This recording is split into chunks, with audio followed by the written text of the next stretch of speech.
balu àq di leen baal àq di kontaan nit ci jataay bi di leen masawu coono di ñaan it daje bi yàlla bu mu doon suñu mujj daje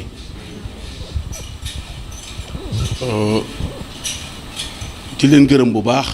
ci teewaay bi ak mobilisation bi yéen ñëpp ngeen teew waaye bala may tàmbali ci loolu sax damay gërëm nuyu sunu président Amadou Makhtar Seye moo nekk nii ci digg bi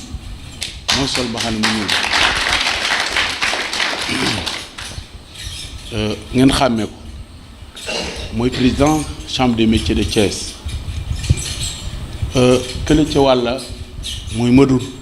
Ndiaye c'est le secrétaire général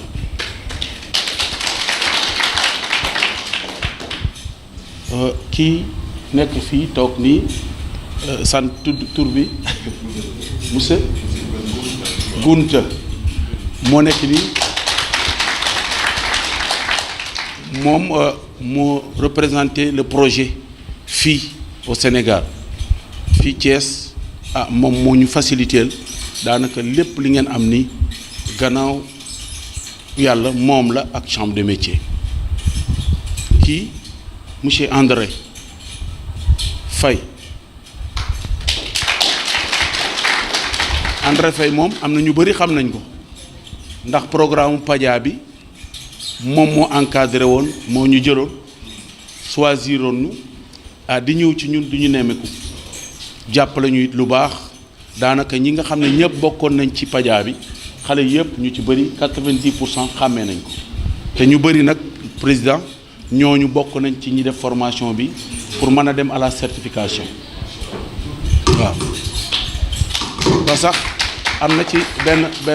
benn mbir mu am solo mooy Guèye Malé ci formateur yi la bokk mais programme mu PADIA moo ko formé ñu formé ko ci atelier bi mu ubbi atelier am on l'a recruté comme formateur waaw kon avancement mu ngi am ci projet yi mu ngi avancé bu baax ñi ki xamul nag xamul waaw mais ñi xam ñoom nekk ci secteur bi xam nañ ne les projets là mu ngi avancé bu baax l'artisanat mu ngi avancé bu baax ci ay pas yoo xam ne am nañ ci yaakaar dans l'avenir ñële ci ginnaaw sunu doyen la kële ci ginnaaw Serigne Diall lañ koy wax man moo ma jàngal métier te Aliou Seck la tudd yéen xam ngeen ko moom it ci formateur yi la bokk il fait partie de l'amicale des artisans du métal de la région de Thiès ab ka ca topp mooy Serigne Gueye Serigne moom xam ngeen ko waaw moom professeur la léegi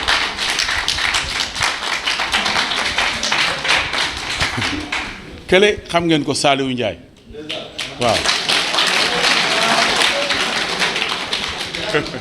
Saliou moom mooy c'est l'administrateur de notre centre waaw moom mooy administrer tout ce qui centre ba lu ñu xew il est le secrétaire général du cadre unitaire des artisans de la région de Thiès doyen la te it bi may jàngi métier daanaka damay dugg ci atelier bi fekk na moom mokkal na métier ba dem Siscoma tàmbali di liggéey man boobu laa tàmbali di jàng métier il est revenu ci biir centre bi du ñu jàppale ndax expérience am ak expertise am kon ñu di ko gërëm bu baax man nag li may ci wax du bëri président li ma ci wax du bëri kontaan rek kontaan c'est-à-dire bu fekkee ne nit dafa am lu muy def di ca sonn pendant une dizaine d'années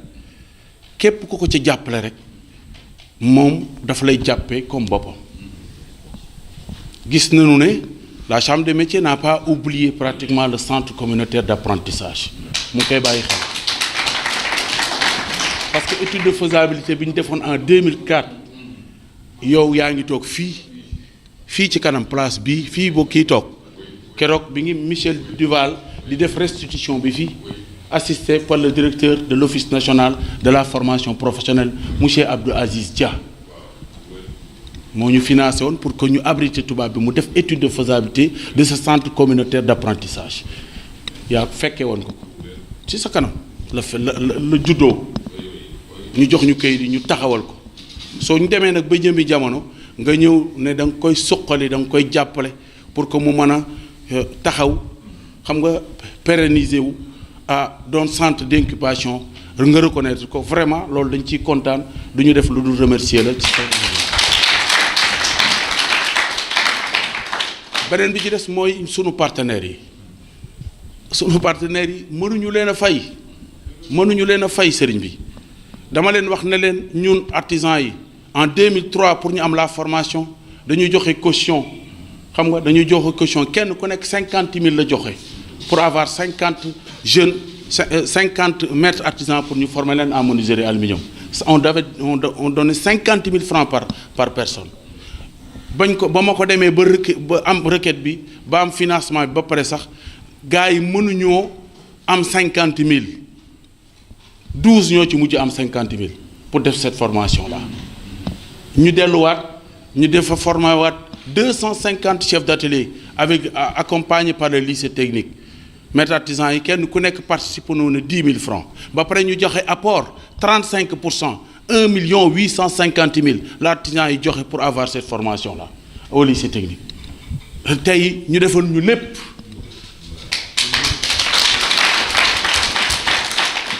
lañ ñu defal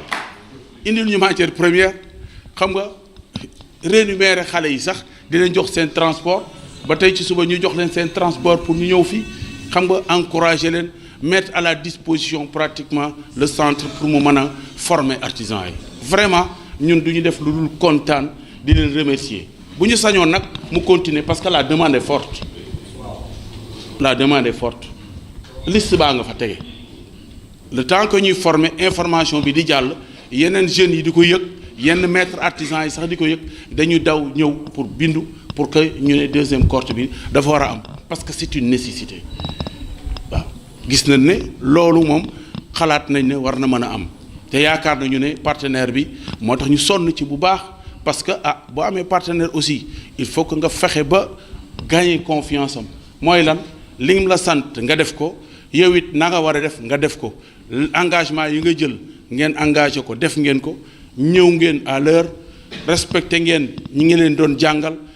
ngeen ci anam yi gën a rafet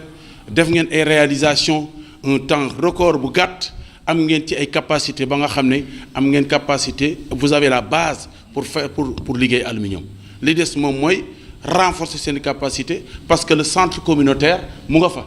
xale boo nga xam ne amul patron amul machine su ñëwee ci atelier ba boo amee marché ñu jàppale ko mu liggéey kon problème boobu réglé wu na beneen bi ci des maître artisan bu nekk yaa boonoon sa apprenti mu jàng si léegi devoir la pour nga wuti machine parce que léegi am nga kenn koo xam ne mën nga koo jël donc auto emploi lay doon nga jàppale ko jox ko section aluminium bi mu gérer ko su ko defee la métallurgie marche secteur bi ci des dox man leen di wax nag ne leen xale yi xam nga apprentissage pratiquement c'est toute une vie da ngay jàng àdduna da ngay jàng lépp da nga koy jàng dee sax dañu koy jàng parce que da ngay màgget di bijaaw di lekk du rees di dox bët yi naqari loolu da ngay jëm ci dee loolu mooy apprentissage pour aller à la mort kon lépp ci àdduna jàng la dañ koy jàng kon yéen ak lu mën a xew vous êtes jeune ay xale ngeen am ngeen chance bu ñu amul ñun li ngeen am ni ñun amuñu ko woon appui yi ngeen am ni amuñu ko woon te la chambre de métier va nous accompagner sur tout le processus ba nga xam ne lépp lu ñu am gàllankoor dina ko dindi dinañu jàppale ba lépp yomb ci ñun boo amee loolu nag da ngay taxaw ba pare ngeen yaru ba pare xam fi ngeen jëm être entrepreneur gëm seen bopp toog fii liggéey toog fii ngeen liggéey man ngeen a toog fii liggéey vous avez toutes les potentialités pour liggéey monsieur André ma kii ci beneen la soudure professionnelle on parle du gaz on parle du pétrole les métalliers sont plus ñoom ñoo gën a adapté pour ñu defar leen ay soudeurs professionnels ñu bàyyi ko xel ne ñoom ils ont besoin ñu jàppale leen pour que ñu doon ay soudeurs professionnels su fekkee ne am nañu agrément ça va leur faciliter du ñëpp ñooy ubbi ji atelier mais ñooy dem ci entreprise yi liggéey pour gagner lu ko may bu pétrole bi génnee fii waa Burkina Faso ñeneen la ñuy jëli ñu ñëw fii doon ay soudeur professionnel parce que ñooñu seen pays yi xëy na amoon na pétrole ba nga xam ne ñoom am nañ préparé nañ seen jeunesse ci loolu mais ñun nag comme que day doog a bees il faut que les métalliers au moins ñu jàppale leen pour qu'il y ait des formations de perfectionnement yu dëgër pour que ñu def à la soudure professionnelle léegi nag loolu daa amoon ci li ma ciy wax di leen gërëm di leen sant. ñu ngi leen di nuyu yéen ñi fi teew yéen ñëpp ak délégué yi fi toog tey. Ensuite, on va remercier le président de la Chambre des métiers ici, comme on est chez lui aujourd'hui. Ensuite, on va remercier les maîtres formateurs, particulièrement M. Badandjegen et les 4 autres membres ici présents. Et ensuite, mes collègues de travail de formation qui sont ici tout présents aujourd'hui. Aujourd'hui, c'est une grande joie pour nous d'être ici et de faire être attesté ici aujourd'hui. Parce que l'aluminium, c'est quelque chose qui est dans notre métier. On a besoin de ça. Parce que tous les membres qui sont ici aujourd'hui, ce sont des menuiseries métalliques qui gagnent des marchés en menuiserie métallique. Et ensuite, l'aluminium, on les donne aux autres. Donc aujourd'hui, si vous êtes ici et vous nous avez fait notre formation, donc on a une opportunité d'être des menuiseries métalliques, ensuite des menuiseries en aluminium et de gagner tous les marchés qui sont ici. Je remercie monsieur Ulta, ok, partenaire, c'est en Allemagne, la coopérative allemande. Ok. Nous remercions la presse qui est ici aujourd'hui. Ok. Notre but aujourd'hui, c'est d'être au Sénégal et de réussir. Après la formation, on a tout ce qu'on a besoin au Sénégal, ici. Donc, on n'a pas besoin d'aller faire la migration et de prendre la mer et le désert. Donc, on a besoin de travailler ici aujourd'hui au Sénégal et réussir au Sénégal. Et j'espère que tous ceux qui sont ici aujourd'hui, ils peuvent le faire. Parce que nous sommes des menuiseries métalliques, qualifiés en menuiserie métallique. Et de fabriquer tout ce qui est meuble en fer forgé et tout. Donc, aujourd'hui, on est prêt pour faire en l'aluminium. C'est pareil que le fer. Il y avait quelques trucs et on remercie nos chefs qui sont ici derrière vous et qui nous a fait toutes les formations. Donc, on est prêt, on va vous remercier. On est prêt pour réussir au Sénégal, pour être un grand entrepreneur dans la région de Thiès. Et tous ceux qui sont ici aujourd'hui, ils sont prêts pour créer leur propre entreprise. C'est ça notre but de travail aujourd'hui. Travailler ici au Sénégal, c'est tout simplement, mes collègues, je vais vous passer quelques mots. Donc, avant tout, il faut respecter notre engagement de travail, notre parole. Si tu les respectes donc aujourd'hui, là, tu as l'opportunité de gagner tout le monde. Parce qu'aujourd'hui, je suis le secrétaire général de la coopérative menuiserie métallique. La coopérative menuiserie métallique, c'est pour gagner les marchés d'État qui entrent dans la région de Thiès et dans les sous-régions. Donc, parce que une coopérative des menuiseries métalliques, j'engage les jeunes qui ne sont pas encore engagés dans la coopérative menuiserie métallique. Parce que la coopérative menuiserie métallique, donc, ensuite, on va créer une coopérative en aluminium. Parce que travailler en groupe, c'est quelque chose qu'on a besoin, que nous, les chefs qui sont derrière tout, à tous les chefs de l'État, le Premier ministre, la coopérative allemande, qu'on a besoin aujourd'hui. Nous vous remercions de votre opportunité, de ce que vous avez fait pour les jeunes ici, les 50 jeunes ici qui sont présents. Nous vous remercions tout. Merci, Djeredjef. Bien, assalamu alaikum. Vous me comprenez quand je parle en français parce que malheureusement je ne maîtrise pas le Wolof. Et j'apprécie beaucoup votre représentant qui a parlé en français. Je sais, votre langue habituelle, c'est le Wolof, mais j'ai très bien compris ce qu'il a dit. Merci beaucoup pour ça. Je m'appelle Günther, je suis le chef d'équipe pour la composante formation-qualification du programme Réussir au Sénégal. Ça, c'est un vraiment très grand programme de la coopération allemande qui cible à donner des perspectives aux jeunes et qui est implémenté en coopération avec la GIZ et la GFA. Des perspectives pour des jeunes. Vous savez, dans beaucoup de pays du monde, les jeunes ne veulent plus travailler avec leurs mains. C'est sale. Ah, me salir les mains. Non, non, non, non, non. J'aimerais un beau bureau avec une secrétaire et un ordinateur. Et là, je passe quelques heures par jour. Et ça y est. Et c'est pas du tout un bon développement. Il faut des jeunes qui maîtrisent les technologies, les métiers. Et je vous dis une chose, on aura toujours besoin de fenêtres, de portes, de grilles. Et si vous ouvrez les yeux, des milliers de petits trucs dans votre vie quotidienne qui sont en métal, respectivement en aluminium. Il faut vous pour qu'on puisse produire tout ça. Et je vous donne un conseil. Le plus important de votre travail, c'est la qualité. Et là, je parle de ma propre expérience ici au Sénégal. Moi aussi, j'ai besoin d'une porte d'aluminium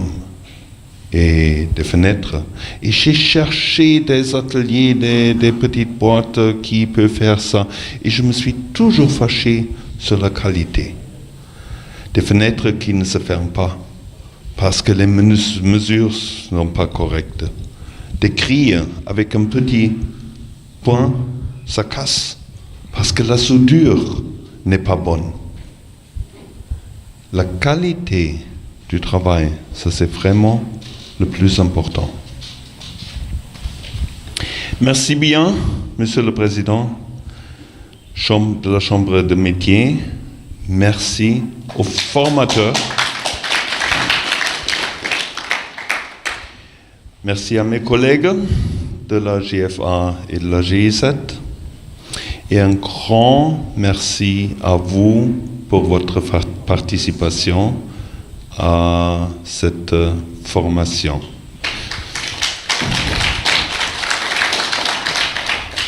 Je sais que quelques-uns d'entre vous sont encore en train de formation initiale, c'est-à-dire il y aura bientôt des examens finaux. D'autres ont déjà un travail et ils sont venus pour cette formation pour le perfectionnement, pour avoir plus de connaissances. Et en particulier, je suis ravi de découvrir une fille parmi vous. Un métier qui est traditionnellement dominé par les hommes et ça c'est très bien, très bien, très bien. Il n'y a aucune raison pour que les filles ne puissent pas faire le même travail en métallurgie, faire de la soudure, maîtriser les technologies de l'aluminium que les hommes. Félicitations pour votre travail que j'ai vu dehors, les portes, les fenêtres, ça me plaît beaucoup et je vous souhaite une bonne continuation avec votre métier. Restez en contact avec la Chambre de métier,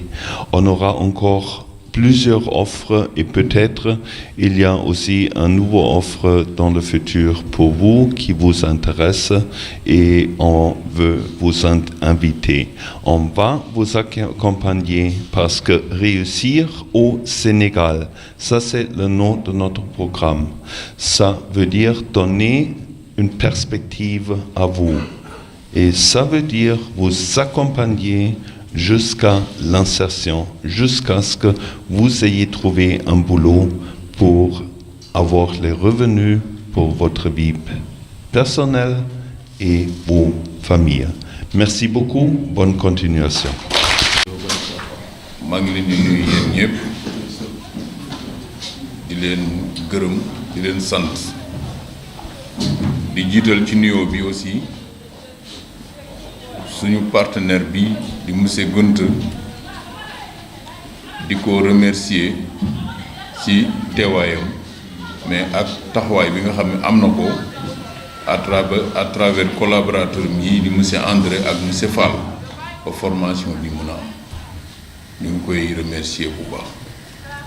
di remercier le formateur bi nga xam ni moo jiite collectif formateur yi muy El Hadj Bada Ndiéguène ñu ngi lay remercier bu baax di la gërëm ci disponibilité bi ak taxawaay bi ak pos-pos bi nga dugal bu baax ci liggéey bi quoi. Directeur général de la chambre de métier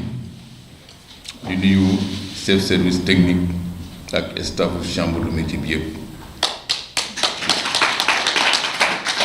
di leen nuyu yéen ñi nga xam ni yéen a waral bis bi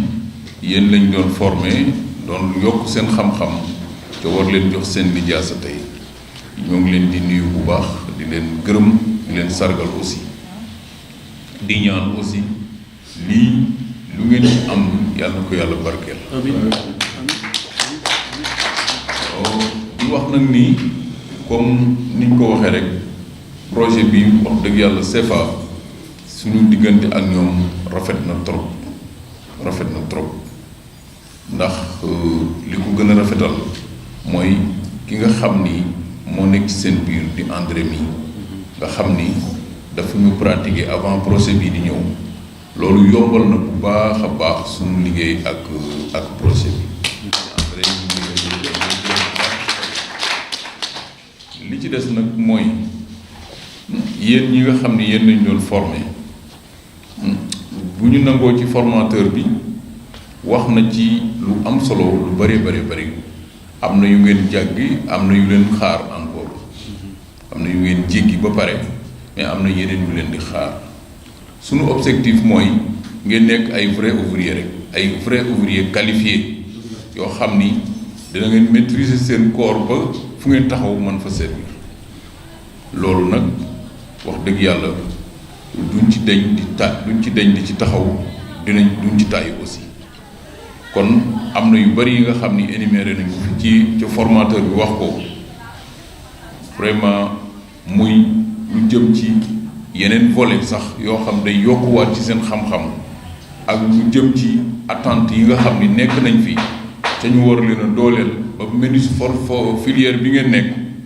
ngeen mën ci jëriñu loolu dafa nekk loo xam ni chambre de métier dina ko jël en compte tey dina continuer ci lijjanti di ko waxtaane ak partenaire bi ba loolu yëpp mën a sotti wax na ko sànq ci wàllu amicale des artisans wax nga dëgg président amicale bi man biyee ñu laa ci wax dëgg yàlla ndax defe naa ni boobu temps jëlul moom président chambre de métier mais maa ngi représenté président chambre de métier. qui était le vice-président. jour bi nga xamante ne bii war nañu taxawal moo kii programme projet bi defe naa tam en dehors de ça sax man ci sama bopp yaakaar naa jàpp naa bu baax ci centrale ci naissance su centrale d'achat bi nga xam ni amicale bi taxawaloon na ndax man maa jëkk a jël lu mat 2 millions de francs abal leen ko ci wàllu matériel bu ngeen di jaay ngeen di jënd bu ngeen jaayee bu subaa ngeen delloo wat ma wala loolu yëpp yàlla yooyu loolu yëpp ci badam yi la jaar ma defal leen ko defee loolu ay relation la yoo xam ni moo tax lu yokku rek dafa war a yokkaale lépp suñu nekk fii ci chambre de métier da ngeen ci war a yokku da ngeen ci war a yëg surtout que yàlla def ko nekk suñu biir nekk délégué boo xam bi délégué bu ràññeeku la ci biir chambre de métier loolu kon nag man li ma ci yàpp rek mooy comme li nga xam ni moom moo nu fa nekkal ndax moom mooy moo nga fa waaye daanaka moo fay chambre de métier aussi bu ñu neexoon fii nu toog bu ñu neexoon dañuy dem ni ko présider jataay bi ndax mérito na ko mën na ko tey bokk na ci cëram la aussi voilà kon nag dañu xam ni ñun suñu ànd bi pour du pour ñun ñaar ñi wala pour ñun ñi fi toog ci panel bi non dañ fi ànd pour ñu mel ni yéen ak yéen ñu fexe ba ngeen tekki ngeen mën a jëriñoo seen xam-xam wax nañ fi soudeur professionnel loolu lu am solo la donc projet bi mu ngi dox dañu fas yéene loolu yëpp ñu ànd kook ñoom waxtaan ba ñu mën ci tegaat yeneen formation yoo xam ni moom mii ak équipe bi mu àndal ñu doyloo leen dinañ ko war a mën a joxewaat ci seen xam-xam te loolu suñu ko defee ndam lañ ci am dina régler situation immigration clandestine bi mais problème yi nga xam ni risques yi am ci bâtiment yooyu dana ci régler woo ndax xam-xam mooy liggéey bâtiment bépp pilier boo xam bopp nga ci bâtiment sa xam-xam loo ci am doyul parce que bâtiment mooy loo xam ni bu ñu ko xësee tabax ba pare bu nekkul luy jëriñe rek nekk danger pour nit ñi voilà kon nag loolu yëpp vraiment dinañ ci bàyyi xel bu baax di rafetlu bu baax suñu ànd ak monsieur Guenta ak disponibilité am parce que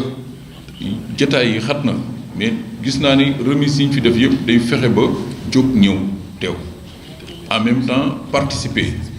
wax ak yéen parce que communication bi muy def nii les communication la boobu communication boobu rek déjà ci formation la boobu pour ngeen yëg seen bopp xam ni yéen ñi da ngeen war a tekki jëriñ réew mi loolu nag wax na ko ba egg ci insertion loolu nag ku ko wax di nga tudd équipement wax nañ ko léegi benn atelier pilote mi ngi noonu ñenn ñi mën fa jaar def fa seeni prestation dem mais dañu soxla yéen ñi toog kenn ku ne ñu fexe ba nga am sa jumtuwaay boo xam ne bii dina la permettre fa nga toog nga mën fa liggéey ba livrer ci jàmm ak salaam bu ko defee nag ñi nga xam ni centre yi nga xam ni chambre de métier dina leen recenser parce que programme yi ñu dëgmal dafa yaatu tellement que il faut que ñu dooleel centre yi nga xam ni dafa mel ni centre boobu ngeen génne tey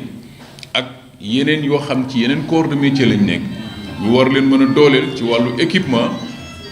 ba ñu war a mën a accueillir davantage jeunes yi pour mën leen a renforcer seen capacité ñuy féliciter nag di ko beral muy soxna si nga xam ni bokk na ci yéen te nekk alors menuisier métallique comme yéen ngeen ànd def formation bi ba yàlla def tey jii ñu war leen a jox seen ay lijaas. am na CAP moom. defe naa ni moom merci beaucoup président nee na am na CAP donc ñu ngi lay féliciter di la encourager di la woo ci nga conseiller bokk sa xarit yi ba ñu mën ñoom it dugg si ci corps bi parce que métier amul dëkkuwaay ki ko bëgg rek kooku lay dëkkal métier ki ko bëgg rek lay dëkkal amul fenn fu muy taamu pour dëkk fa ki ko bëgg rek ku bëgg métier mi daal boo ci defee sa bi ñuy dem Allemagne ànd nañoo benn femme menuisier métallique ku jàmbaare Kumba Caam moom Jurbel la jóge vraiment te ba léegi nii seeti nañ ko mais ma nga ci ay atelier bi liggéey atelier papaam la doon xam nga loolu défi la défi bu mag la relever foofu di defar ay moulins à mil xam nga loolu lu am solo la loolu yëpp génnul menuiserie métallique tant que projet baa ngi fi ñun ñoom li ñu yor danoo fas yéene fab lépp yëlëb ko ci yéen waaw parce que loolu lañ soxla président ah il faut ñu def tout ba ñoom ñi lii ñu ñuy woo suñu njëriñ la bu ñu ko gën a bëgg suñu njëriñ leen ñuy woo nañu fexe ba tekki ci suñu biir réew ku la ko wax ma nga lay noppal ndax waxoon naa ko ca ouverture ba duma ci dellu siwaat waaye xam ngeen ni tukki neexul waaw comme tukki neexul nag ku la fekk fii ñoom dañoo tukki si de pour bàyyi fi seen transfert fi seen technologie ak seen initiative ci wàllu xam-xam ak doole ja boole ko indi ko muy koppar ya ñu ni fexe leen ba seen ndaw ñi ñu mën a def li ñu war a def loolu nag ñun ñoo ci des ñoom deseeratuñu dara kon nag nañ leen góorgóorlu jàpp suñu métier fonkante aussi ngeen xam ni chambre de métier tamit seen kër la kenn ku nekk am nga droit waaxu dikk ci chambre bi demande fi conseil laaj fi loo fi war a am ci wàllu formalisation laaj fi itam lu ñu la war a mën a jàppalee ci formation wala lu mu mën a doon yàlla def na nag ay kuréel ngeen jaar ngeen ci ay projet defe naa tudd nañ fi Paja ñu ngi koy tudd rek Paja li mu liggéey fi bari na waaw lu tudd rek te yéen ñi ñëpp tey bu ñu leen di wax tey mën nañ ni Padia moo tax ñu xamle kon nag loolu lu am solo la président am nañu initiative am nañu yéene maître artisan yi nga xam ni nekkoon nañ ci ñooñu ñëpp ñu ñëw dajale leen fexe ba yenn responsabilités yi ñu dénkaat leen ko parce que loolu mooy tax loolu dund te la àdduna loo ci gis rek lu baax rek continuité la waaw beneen bi ci des mooy ñoom ñii ku ci nekk sa place parce que ñoom am nañu niveau mën nañu dem ba nekk ay maître artisan comme yéen ndax nguur gi président de la république moom taxawaay bi mu am fi mu ne mu ngi wax ay 2 millions emploi yu demee noonu nit ñi di ko reetaan mais lu wér lay wax lu mu xam lay wax lu wér lay wax parce que sama école entreprise boobu nga xam créé na ko dañu ni 8000 man maa ngi teew ci réunion yi maa fa représenté union nationale des chambres de métiers dañu ni 8000 maîtres artisans lañ soxla 80 000 juróom-ñetti junniy maîtres artisans lañ soxla 8000 maîtres artisans yooyu kenn ku ne dinañ def tout ba dénk le minimum 5 apprentis te dinañ la ko dénk ñetti at président te ñetti at yooyu ñu la koy dénk apprenti bu nekk dinañ ko fayal 40 000 par mois waaw dinañ la dooleel ci équipement ba nga mën a dalal ñooñu maître artisan bi mais nag apprentissage rénové la ñu wax boo mënul xam norme yi ñuy soxla ak méthode bi nga xam ni moom lañ teg ak module yi ñu teg mënoo caa bénéficier wu dañ koy sélectionner de façon sérieuse waaw kuñ ciy jox cër dina fekk nga xam wàllu norme xam wàllu qualité xam wàllu matière première waaw kon nag yooyu su fekkee ni dafa jumma alors ñoom ñu dikk di baliser terrain bi actuellement lii dañu mën a def lu am ci yaakaar kon nag yàlla bu suñu yaakaar tas yàlla ñu yàlla defal sutura ñu ngi remercier presse bi ñoom ñëpp ñu fi teew di wax ni ñoom ñooy suñu partenaire fos nañ yéene toog ak yéen ñu def benn convention parce que li ñuy liggéey danoo fos yéene mu feeñ nit ñi xam ko dañoo fos yéene aussi itam ngeen jàllale ko ba ñenn ñi ko xamul xam ko ba jéem a aw ci yoon boobu parce que métier ci Sénégal dafa nekk loo xam lii moo mën a yóbbu réew mi fa mu jëm kon nag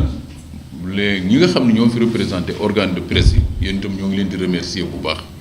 foofu daal laa waxoon ni fi laa koy tënk di déclarer clos formation bi nga xam ni ñoo ngi ko doon def vraiment ñu ngi leen di gërëm bu baax di leen sant asalaamaaleykum